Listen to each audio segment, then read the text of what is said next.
Hi hello ನಮಸ್ಕಾರ ಸ್ನೇಹಿತರೆ. ಏನಪ್ಪ ಆಗ್ತದೆ ಇಲ್ಲಿ ಫೈನಲಿ ಪೂಜಾಗೆ ಸತ್ಯ ಗೊತ್ತಾಗೋದ್ರಲ್ಲಿದೆ. ಹಾಗಾದರೆ ಓನರ್ ರಿಚಿ ಪೂಜಾಗೆ ಸತ್ಯ ಹೇಳಿಬಿಡ್ತಾರೆ.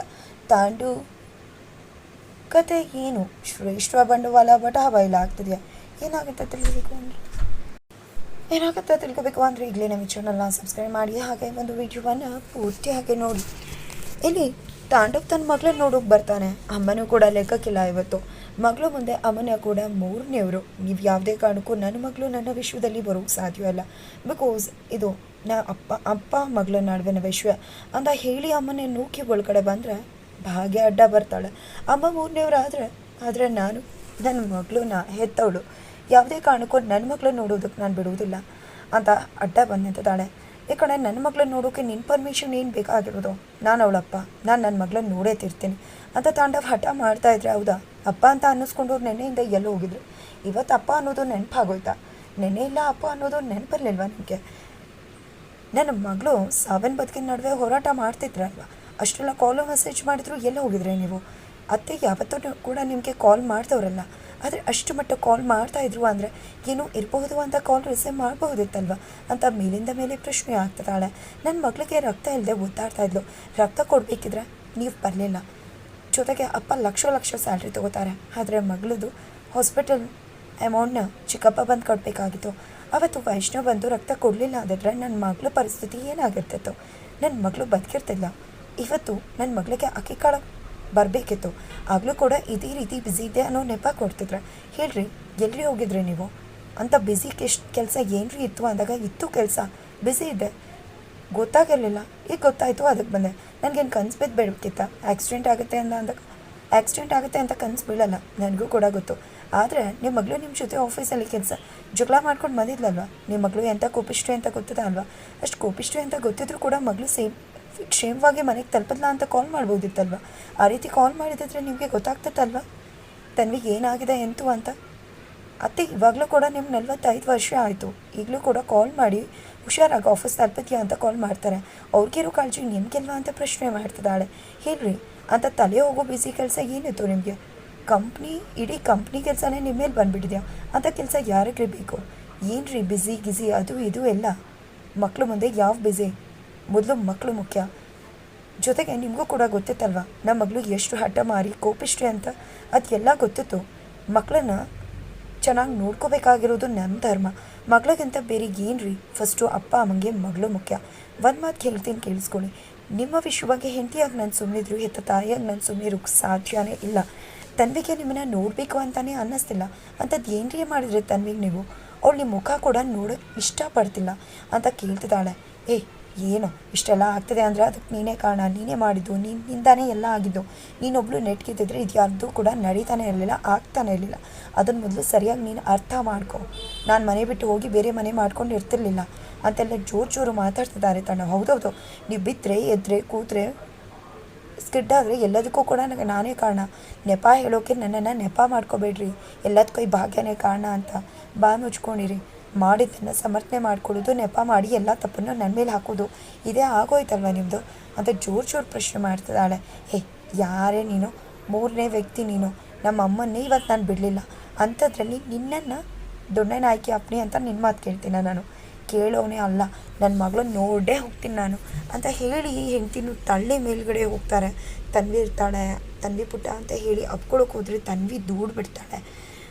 ನೀನು ಬರಬೇಡ, ನಿನಗೆ ನಾವಂದರೆ ಬೇಕೇ ಆಗಿಲ್ಲ. ನೀನು ಬೇಕಾಗಿರೋದು ಆ ಶ್ರೇಷ್ಠ ಆಂಟಿ ಮಾತ್ರ. ಅವರಿದ್ರೆ ನಿಂಗೆ ಸಾಕಲ್ವಾ? ನಾವೆಲ್ಲಿ ಹಾಕಬೇಕು? ಹೋಗು ಅವ್ರ ಹತ್ರಕ್ಕೇನೆ ಅಂತ ಹೇಳ್ತಿದ್ದಾರೆ. ಈ ಕಡೆ ಎಲ್ರಿಗೂ ಕೂಡ ಶಾಕ್ ಆಗುತ್ತೆ, ಏನಿದು ಅಂತ. ಈ ಕಡೆ ಸುನಂದ್ ಅವರಂತೂ ನೋಡಿದ್ರ ನನ್ನ ಮಾತನ್ನು ನಂಬ್ತಿರ್ಲಿಲ್ಲ. ಈಗ ನನಗೇನು ನಂಬಿಕೆ ಬಂತು. ನೋಡಿದ್ರ ತನ್ವಿನೇ ಏನು ಹೇಳ್ತಿದ್ದಾಳೆ ಅಂತ ಹೇಳ್ತಿದ್ದಾರೆ ಸುನಂದ್ ಅವರು. ಹೇಳು ತನ್ವಿ, ಏನಾಯಿತು ಆಫೀಸಲ್ಲಿ ಅಂತ ಕೇಳ್ತಿದ್ರೆ. ಅವತ್ತು ನಾನು ಆಫೀಸ್ಗೆ ಹೋಗಿದ್ದೆ ಪಪ್ಪನ ಪ್ರಶ್ನೆ ಮಾಡೋದಕ್ಕೆ. ಅವತ್ತು ನನ್ನನ್ನು ಮಾತನ್ನ ನಂಬ್ದ ಪಪ್ಪ ಹೋಗ್ಬಿಟ್ಟು ಶ್ರೇಷ್ಠ ಆಂಟಿ ಹತ್ರ ಕ್ಲಾರಿಟಿ ತಗೋತಿದ್ರು. ಅವ್ರು ನನ್ನನ್ನು ಸುಳ್ಳಿ ಅಂತ ಹೇಳ್ತಿದ್ರು ಕೂಡ ಪಪ್ಪ ಏನೂ ಕೂಡ ಹೇಳಿಲ್ಲ. ಪಪ್ಪಂಗೆ ನನ್ನ ಮಾತಿಗಿಂತ ಶ್ರೇಷ್ಠ ಆಂಟಿ ಮಾತೇ ಹೆಚ್ಚಾಗೋಯ್ತು ಅಂತ ಹೇಳ್ತಿದ್ದಾರೆ. ನಂತರ ಈ ಕಡೆ ಅವತ್ತು ಪಪ್ಪ ನಾನು ಸುಮ್ಮನೆ ಬರಲಿಲ್ಲ, ನೀವು ನನಗೆ ಮೆಸೇಜ್ ಮಾಡಿ ಕಾಲ್ ಮಾಡಿದ್ರೆ ಅದಕ್ಕೋಸ್ಕರ ಪ್ರಶ್ನೆ ಮಾಡೋದಕ್ಕೆ ಬಂದಿದೆ. ಮೇಲ್ನೋಟಕ್ಕೆ ಮಾತ್ರ ಮಗಳು ಅಂತೀರ. ಮಗಳು 10,000 ರೂಪಾಯಿಗೆ ಹೇಳಿದರೆ ಕೊಡೋಕ್ಕಾಗಲ್ವ? ನಿಮಗೆ ಟ್ರಿಪ್ಗೆ ಕೊಡೋಕೆ ಇಷ್ಟ ಇಲ್ಲ ಅಂದರೆ ಹೇಳಬೇಕಿತ್ತು, ನಾನು ಹೋಗ್ತಾನೇ ಇರಲಿಲ್ಲ. ಅದನ್ನು ಬಿಟ್ಟು ಆ ರೀತಿ ಎಲ್ಲ ಮಾತಾಡೋ ಅವಶ್ಯಕತೆ ಏನಿತ್ತು? ಅದಕ್ಕೆ ನೇರವಾಗಿ ನಿಮ್ಮ ಜೊತೆ ಮಾತಾಡಿ ಪ್ರಶ್ನೆ ಮಾಡಬೇಕು ಅಂತಲೇ ನಾನು ಅಲ್ಲಿಗೆ ಬಂದೆ. ಆದರೆ ನೀವು ನಾನು ಹೇಳಿದ ಮಾತನ್ನ ನಂಬ್ತಾನೇ ಇರಲಿಲ್ಲ. ನೀವು ಶ್ರೇಷ್ಠ ಆಂಟಿನೇ ನಂಬ್ತಿದ್ದೆ. ಶ್ರೇಷ್ಠ ಆಂಟಿನೂ ಹೋಗಿ ಕೇಳ್ತಿದ್ರೆ, ಹೌದು ನಾನು ನಿಮಗೆ ಮೆಸೇಜ್ ಮಾಡಿ ಕಾಲ್ ಮಾಡಿದ್ದು ಶ್ರೇಷ್ಠ ಆಂಟಿನ ಯಾಕೆ ಹೋಗಿ ಕೇಳ್ತಿದ್ರೆ? ಅವ್ರಿಗೆ ಗೊತ್ತು. ನಿಮ್ಮ ವಿಷಯನ ಅವ್ರ ಹತ್ರ ಯಾಕೆ ಡಿಸ್ಕಸ್ ಮಾಡ್ತಿದ್ರಿ ನೀವು? ಅವ್ರಿಗೆ ಗೊತ್ತಿರುತ್ತೆ ನಾನು ರಾತ್ರಿ ಮೆಸೇಜ್ ಮಾಡಿದ್ದು ಅಂತ ಎಲ್ಲ ಪ್ರಶ್ನೆ ಮಾಡ್ತಿದ್ದಾರೆ. ನಿಮಗೂ ಅವ್ರಿಗೂ ಏನು ಸಂಬಂಧ ಅಂತ ಕೇಳ್ತಿದ್ದಾಳೆ ಮಗಳು ತನ್ವಿ. ಈ ಕಡೆ ಹೌದು, ಚಿಕ್ಕ ಮಗು ಗೊತ್ತಾಗ್ತದೆ, ಅವಳು ಗೊತ್ತಾಗ್ತದೆ, ನಿಮ್ಗೆ ಗೊತ್ತಾಗ್ತಿಲ್ವಾ ಬಿದ್ಯಮ್ಮ? ನಿಜ ತಾನೆ, ಇದು ಇವ್ರ ವಿಷಯ, ಅವಳು ಯಾಕೆ ಎಂಟ್ರಿ ಕೊಡಬೇಕು? ಜೊತೆಗೆ ಇವ್ರು ಮೆಸೇಜ್ ಕಾಲ್ ಮಾಡಿದ್ದು ಅವಳಿಗೆ ಗೊತ್ತಾಗುತ್ತೆ. ಇವ್ರು ಯಾಕೆ ಅವಳ ಹತ್ರ ಹೋಗಿ ಸರಿನಾ ತಪ್ಪ ಮಾಡಿದ ನಿಜಾನ ಅಂತ ಕೇಳಬೇಕು? ಇದೆಲ್ಲ ನೋಡಿದ್ರೆ ನಿಮ್ಗೆ ಅನ್ನಿಸ್ತಿಲ್ವಾ ಅಂತ ಕೇಳ್ತಿದ್ದಾರೆ. ನಂತರ ಈ ಕಡೆ ಅಮ್ಮನ ತಾಂಡವ್, ನೋಡಮ್ಮ ಅಮ್ಮ ಮಗಳನ್ನ ನಿಲ್ಲಿಸು ಅಂತ ಹೇಳು ಅಂದಾಗ ಅವ್ರು ಇಬ್ಬರು ಸರಿಯಾಗಿ ಕೇಳ್ತಿದ್ದಾರೆ ಅಂತಾರೆ. ಈ ಕಡೆ ಭಾಗ್ಯ ಕೂಡ ಹೇಳ್ರಿ, ನಮ್ಮನೆ ಸಂಸಾರದ ವಿಷಯದಲ್ಲಿ ಅವ್ರು ಯಾರು ಶ್ರೇಷ್ಠ ಮೂಗು ತೋರ್ಸೋಕೆ ಹೇಳಿ ಉತ್ತರ ಕೊಡಿ ಅಂತಿದ್ದಾರೆ. ಈ ಕಡೆ ಕುಸುಮ ಅವ್ರು ಕೂಡ ಹೇಳ್ತಲ್ಲಪ್ಪ, ಅಮ್ಮ ನಿನಗೆ ಮೂರನೇ ವ್ಯಕ್ತಿ ಆಗಿಬಿಟ್ಲು, ಅಮ್ಮ ಬರಬಾರ್ದಿತ್ತು ನಿನ್ನ ಮಗಳ ವಿಷಯಕ್ಕೆ, ನಿನ್ನ ವಿಷಯಕ್ಕೆ. ಆದರೆ ಶ್ರೇಷ್ಠ ಮೂರನೇ ವ್ಯಕ್ತಿ ಅಲ್ವಾ, ಅವಳು ಬೇಕಿದ್ರೆ ನಿಮ್ಮಿಬ್ಬರ ನಡುವೆ ಬರಬಹುದಾ? ಉತ್ತರ ಕೊಡು ಅಂತ ಹೇಳ್ತಿದ್ದಾರೆ. ಈ ಕಡೆ ಅಮ್ಮ, ಇವಳು ಮಾಡೋ ಮಾತನ್ನೆಲ್ಲ ಕೇಳಬೇಡ, ಅವಳು ಆಫೀಸಲ್ಲಿ ಏನೂ ಆಯಿತು, ನಿಮ್ಗೆ ಗೊತ್ತಿಲ್ವಾ ಇವಳು ಮಾತು ಎಷ್ಟು ಸುಳ್ಳು ಹೇಳ್ತಾಳೆ ಅಂತ? ಇವಳು ಎಂದ ಸುಳ್ಳು ಹೇಳ್ತಾಳೆ ಅಂತ ಗೊತ್ತಿತ್ತು, ಅವಳ ಮಾತನ್ನೇ ನಂಬ್ಕೊಂಡು ಅವಳ ಮಾತನ್ನೇ ನಂಬ್ತಿದ್ರಲ್ವಾ? ನಿಮ್ಗೆ ಏನು ಹೇಳಬೇಕು ಅಂತಲೇ ನನಗೆ ಗೊತ್ತಾಗ್ತಿಲ್ಲ ಅಂತ ಹೇಳ್ತಿದ್ದಾನೆ ತಾಂಡವ್. ನಂತರ ಯಾಕಪ್ಪ ನಾನು ಸುಳ್ಳು ಹೇಳಿ? ಹೌದಾ ನಾನು ಸುಳ್ಳು ಹೇಳ್ತಿದ್ದೆ, ತೊಗೊಳ್ಳಿ ನೋಡಿ ಈ ಮೊಬೈಲಲ್ಲಿ ನೀವು ನನ್ನ ಕಳಿಸಿರೋ ಮೆಸೇಜ್ ಸುಳ್ಳ ಅಂತ ನೋಡಿ ಗೊತ್ತಾಗುತ್ತೆ. ನೀವು ನಾನು ಕಳಿಸಿದ ಮೆಸೇಜ್ ಸುಳ್ಳ ನಿಜಾನ ಅಂತ ನೋಡಿ. ನೀವೇ ನನಗೆ ಅವತ್ತು ಮೆಸೇಜ್ ಕಳಿಸಿದ್ದು ಅಂತ ಹೇಳಿ ಫೋನ್ ತೋರಿಸ್ತಾಳೆ. ಮೆಸೇಜ್ ನೋಡಿ ತಾಂಡವ್ಗೆ ಶಾಕ್ ಆಗುತ್ತೆ.